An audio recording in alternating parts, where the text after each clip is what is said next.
Welcome to USA Global TV and Radio, where our mission is to provide education, entertainment, hope, and inspiration. USA Global TV and Radio connects you with experts and audiences all around the world every single day to help you succeed in business and to live a richer life. Visit us at usaglobaltv.com to learn about career and life-changing training and mentoring programs like the Listening Mentor. Subscribe to our newsletter to stay informed about our special programs and offers. Discover how you can become a guest on one of our shows or a host or producer of a USA Global TV and Radio show of your very own. That's USA Global TV and Radio, where the doctor is always in.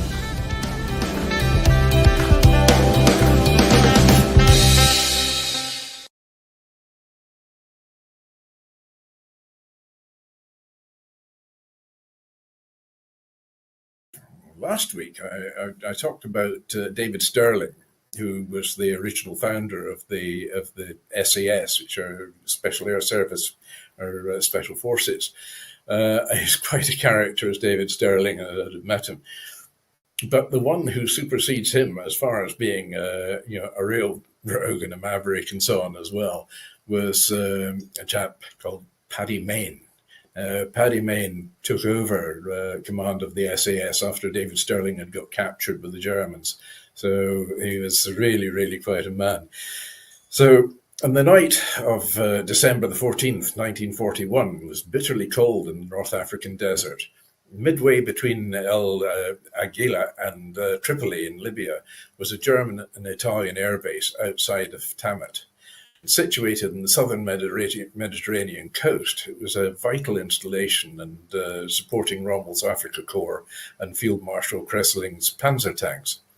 Tamat was a perfect target for Commonwealth forces. The base was shut down for the night, and about 30 German and Italian airmen were eating and drinking and socializing in the officers' mess. The pilots were shocked when the door shattered under the impact of a booted foot. Filling the entrance was the silhouette of a large man in British uniform with a submachine gun against his right hip. He opened fire. By the time the Tommy gun's drum of 50 rounds was empty, the room was littered with dead and dying men. As suddenly as he had appeared, the massive soldier was gone. He was Lieutenant Robert BLAIR, PADDY MAYNE, of Britain's Special Air Service, the SAS. And he was far from finished with Tamat. After Mayne and the 5 other members of his commando squad withdrew into the blackness of the surrounding desert, the base's confused personnel spent almost an hour shooting at each other in the poor light. The initial attack was at 2140 hours. Just after 2300 hours, Mayne and his men crept back to the airfield and planted explosives on the aircraft parked around the base's perimeter. They also booby-trapped fuel and ammunition dumps and telephone poles. Just before midnight, Tamat erupted as plastic explosives destroyed planes and ignited fuel and bombs. This first raid on Tamat heralded a new style of warfare that would be a spear in the heart of Germany's North African military presence. The Germans certainly didn't anticipate the degree of devastation coming to them, and, well, neither did the British, because Mayne didn't bother telling either side what he had in mind. He would show them.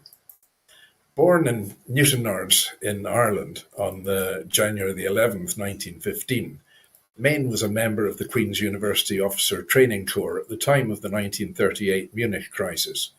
In February 1939, he was commissioned into the 5th Flight Anti-Artillery Territorial Regiment, even though his superiors had evaluated them as unruly and generally unreliable. So when war was declared in September, that was. So while Hitler's armies overran Europe, Mayne was at Loch Eilert in Scotland, which I'd spoken about a few weeks ago, enduring brutal physical training, becoming a weapons expert, leading map reading and swimming in full kit, rock climbing, practicing unarmed combat, and using explosives. Mayne, he was a deadly warrior by the time he was sent to the Mediterranean theatre in the summer of 1941. Mayne's unit participated in the abortive Litiani raid, a river raid in Syria, in which 120 Commonwealth soldiers were killed. Mayne became angry at his commanding officer, who was 24-year-old Lieutenant Colonel Geoffrey Keyes, for not including him on the roster for a raid to abduct Rommel. So when Keyes imprudently approached Mayne in the mess hall one night, the resentful young Irishman rose from his chair and knocked his colonel senseless with a blow from the jaw. His next commanding officer, who was Colonel David Stirling, would be much wiser in utilising Mayne's talents. Hastily organising the best available talent into the new SAS, Stirling relocated his unit to North Africa and arranging to work with the Long Range Desert Group, or the LRDG. Stirling and Mayne were ready for special operations by the late 1941, so the raid in Tamat set the standard for ensuing SAS depredations. Realising the Germans would not be expecting another raid in Tamat for a while after the December 14th assault, the SAS returned to this mark on the 27th, and the second visiting resulted in 27 warplanes blown up, along with several fuel dumps, 3 trucks, and 2 trailers crammed with vital spare parts. The Commonwealth land offensive of late 1941 had driven the Germans out of Benghazi and forcing them to ship supplies and reinforcements to the port of Borat, which was 350 miles to the west. A foray against the Borat happened to fall at a time when the harbour was empty, and Mayne and his commanders found nothing to destroy but 18 fuel drums and a few food caches instead. Well, the raiding party returned home in time for Rommel's early 1942 counter-offensive that carried his forces all the way back to the Gazala line, from which he'd been driven 2 months earlier. In the midst of all this military action, Mayne was awarded the Distinguished Service Order. Now promoted to captain, he led his men in crucial attacks on Benghazi harbour and the adjacent airfields. On March the 15th, he set out to attack an airfield called Berka Satellite, and accompanied by 2 corporals named Rose and Bennett and a private Byrne, he reached the target at 3 a.m. the next day, while the commanders blew up the base's fuel dumps, 15 aircraft, and a stack of 12 torpedoes. Escaping cleanly, they missed their rendezvous and had to walk 30 miles across the sweltering desert to the next LRDG pickup point. On May 26th, Rommel launched an offensive, capturing the Allied bastion of Tobruk and taking 33,000 prisoners, including 5 generals and a huge haul of tanks and artillery pieces, food and medicine. So by the end of June, the British 8th Army had been shoved all the way to El Alamein, across the Egyptian frontier, and was just 60 miles west of Alexandria. The SAS swiftly outfitted a fleet of jeeps for mobile warfare, welding 2 Vickers machine guns facing forward in the vehicle and a swiveling 50 caliber machine gun in the rear of each jeep. So the commanders transformed the machines into devastating high-speed gun platforms. By the end of July 1942, the unit was wholly motorized, so there's a big fleet of these things have been created then. On July the 4th, before the transformation was complete, an SAS convoy set out to raid the airfields scattered in the Baghush region, which was 100 miles behind the enemy lines. Reaching Baghush on the night of July the 7th, Mayne and 3 men blew up 22 aircraft. This was far fewer than they had sabotaged, and Mayne growled, "Damn, we did 40 aircraft. Some of the primers must have been damp." So not about to leave the job undone, Mayne and Stirling charged their vehicles onto the airfield again and opened up with their Vickers guns, firing 1,200 rounds per minute apiece. Stunned by this new assault after they assumed the saboteurs had departed, the Germans ran for cover as the raiders destroyed 12 more warplanes. In early July, Mayne and Stirling contrived a plan for a major raid on the sprawling Luftwaffe base at El Daba, which was about 50 miles west of El Alamein. By this time, the Germans had strengthened security around their bases. The 2 commanders conspired to launch a sudden jeep-borne attack out of the darkness, ploughing through the perimeter defences and shooting up the installations. So on the night of July the 9th, Mayne used this strategy in El Daba and destroyed 14 aircraft. 2 nights later, he led his jeeps back to Baghush and destroyed 22 more planes. MAYNE and his SAS men, even though they were among the most effective military units then fighting, remained actually virtually unknown to anybody, in particular on our own side. Well, at this point, Allied reconnaissance flights revealed that Sidi Henish and another Luftwaffe field in the Bagouche area was packed with these priceless Junkers Ju-52 transport planes. These tri-motor cargo carriers were invaluable for making his eastward advance possible by ferrying in men, medicine, munitions, and provisions.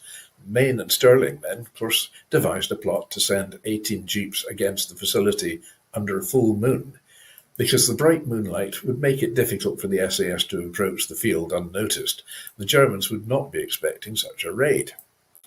Now, the vehicles would brazenly advance in a line abreast, and as they neared their target's perimeter, they would form into two columns and drive into the base at high speed and shoot. With the jeeps spaced just 5 yards apart, and so many powerful, fast-firing guns blazing at once, perfect timing was crucial to avoiding the raiders hitting each other with their gunfire or colliding with their jeeps. After exhaustively rehearsing the assault, MAYNE led the strike force into the Sahara at dusk on July 27th. 4 hours later, the raiders were within half a mile of the airfield and preparing to form into their twin attack columns when the installation ahead was suddenly flooded with light. At first, the raiders thought, they've been spotted. But it turned out that the brilliant illumination was actually guiding a Heinkel bomber returning from a night patrol. So the jeeps continued advancing and barged straight into the base as their gunners opened up with a devastating display of firepower.